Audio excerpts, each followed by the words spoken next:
Bonjour à tous, nous sommes le mardi 9 juin et en ouverture du journal, nous n'allons pas parler de l'équipe de France, même si ce sera le deuxième sujet, on parlera de Konaté, qui est désormais annoncé avec certitude du côté du Real Madrid. C'est pas la news du siècle, certes c'était attendu, mais ça reste un dossier extrêmement intéressant à analyser.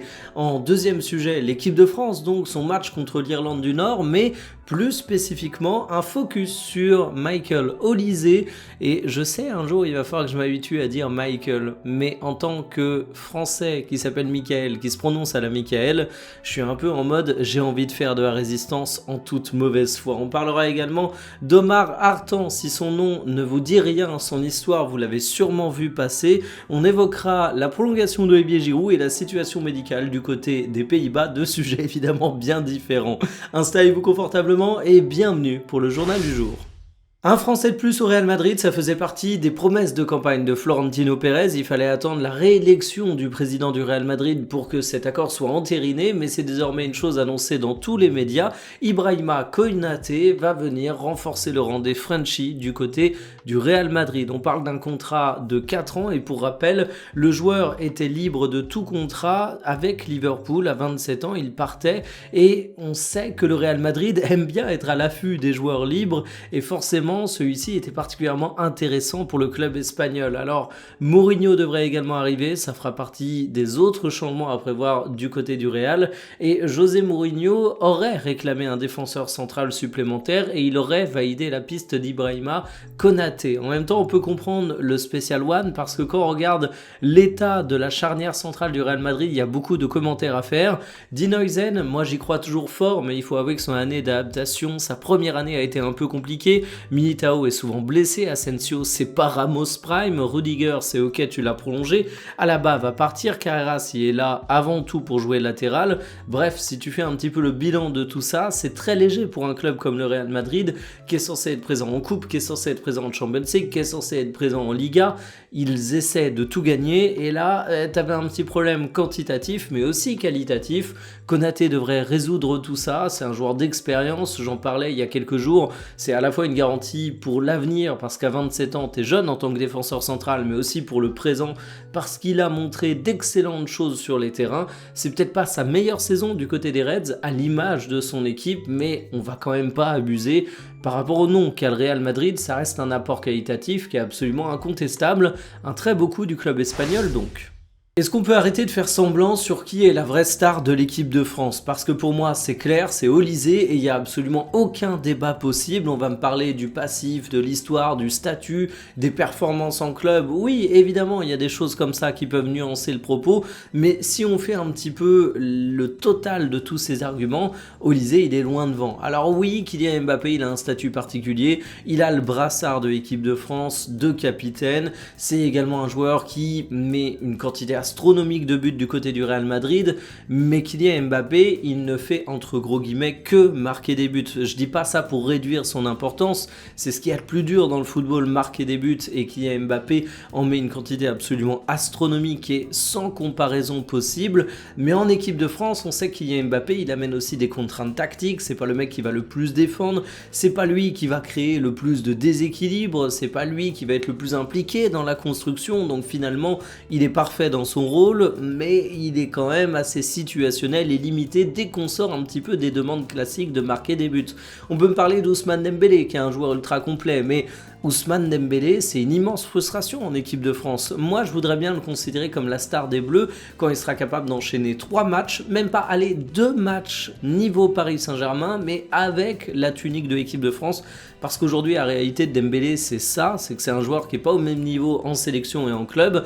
Alors, il y a des raisons pour ça. On peut dire que Dembélé n'est pas mis dans des conditions tactiques idoines. Reste que ça, c'est le contexte avec lequel on doit faire. Et sauf si Didier Deschamps change complètement son approche tactique, on sait que Dembélé, il ne sera pas dans des conditions idoines pour cette Coupe du Monde. Donc, qu'il ne va pas pouvoir donner son plein potentiel. Et du coup, il reste qui? Désiré Doué, immense respect évidemment, mais Michael Olise, c'est quand même autre chose. C'est un joueur qui, actuellement, en 2026, te fait une saison absolument incroyable avec le Bayern Munich. Et avec l'équipe de France, il est toujours au rendez-vous. Et contrairement aux autres, il souffre pas trop des sacrifices tactiques qu'il doit faire parce que tu peux le mettre à droite, tu peux le mettre en numéro 10. Il est toujours excellent excellent. Il l'a rappelé face à l'Irlande du Nord. Vous avez sûrement vu le match, Michael Olise a mis un triplé, et un triplé qui n'est pas la seule lecture de sa rencontre, parce que finalement à la passe il a créé beaucoup de décalage, des choses assez intéressantes. Balle au pied, il a fait du demi-espace aux abords de la surface son royaume. Il a été vraiment décisif dans tous les sens du terme, et c'est déjà absolument fou de mettre un triplé, mais j'insiste, son match il ne se limite pas à ça. Donc franchement, moi, l'homme fort pour l'attaque des Bleus durant la Coupe du Monde 2026, celui que j'attends le plus, c'est Michael Olise. La FIFA et les États-Unis sont dans la sauce après avoir refusé l'entrée sur le territoire d'un arbitre particulièrement attendu. Je parle évidemment d'Omar Abdulkadir Artan, qui est somalien et qui s'est vu refuser l'entrée sur le territoire à cause de problèmes de vérification. Le pire, c'est qu'on savait que du côté des USA, on allait avoir des problèmes sur les visas de certains membres du staff. Mais là, c'est pas une question de visa, son visa était valide. C'est un arbitre qui a été reconnu comme étant extrêmement bon, arbitre de l'année 2025 selon la CAF, et du coup forcément le fait qu'il se voit refuser l'accès au territoire fait qu'on va construire toute une légende autour de lui. T'as l'impression que c'est Colina Prime qui va pas pouvoir être présent à la Coupe du Monde. Mais ça nous rappelle un truc très cruel sur cette Coupe du Monde, c'est qu'elle est un peu pourrie en termes d'organisation. C'est que les États-Unis ont une politique d'accueil qui est complètement incompatible avec le fait d'être censé organiser un événement synonyme d'unité pour les peuples de la planète entière, synonyme de grands moments de partage, de fête. Au bout d'un moment, on parle quand même d'un arbitre international de la FIFA qui avait un visa en règle et qui peut pas rentrer. C'est juste un scandale. On a beaucoup critiqué le Qatar, et à raison, lors de sa Coupe du Monde. On a beaucoup critiqué la Russie, et à raison, pour sa Coupe du Monde. Les États-Unis, c'est un dossier totalement différent, mais également des critiques à faire. Ça, c'en est un exemple parfait. Et du côté des critiques, n'oublions pas la FIFA, puisqu'on peut pas dire que l'organe footballistique soit la défense des gens qui sont censés aider à organiser l'événement. Bien au contraire, ils se rangent derrière les décisions des États-Unis, mais c'est pas très étonnant quand on voit comment Infantino est cul et chemise avec Donald Trump. Bref, cette Coupe du Monde, va y avoir des scandales, c'est un des premiers gros qui fait autant de bruit, mais c'est pas le dernier, je suis prêt à parier beaucoup là-dessus. Papy Giroud fait de la résistance, prolongation d'une saison supplémentaire du côté du LOSC, et c'est pas anodin puisqu'il va quand même fêter sa 40e année à partir de la rentrée au mois de septembre. C'est dire à quel point c'est un joueur qui a une longévité absolument exceptionnelle. Mais personne n'est éternel, sauf Kate Moss selon Stromae. Et évidemment, Giroud, il t'amène quelques contraintes, et moi je ressors un petit peu frustré de la saison passée.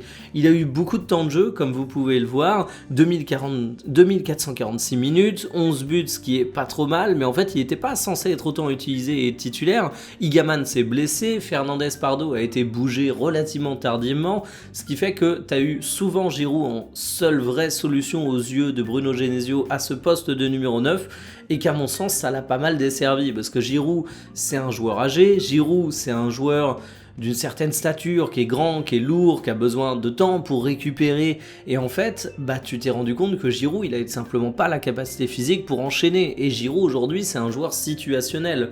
Déjà, on sait que Giroud, c'est pas un mec qui peut briller dans tous les contextes footballistiques. On l'a vu en MLS, il était dans une équipe de contre, c'était pas du tout son football, il a complètement bidé.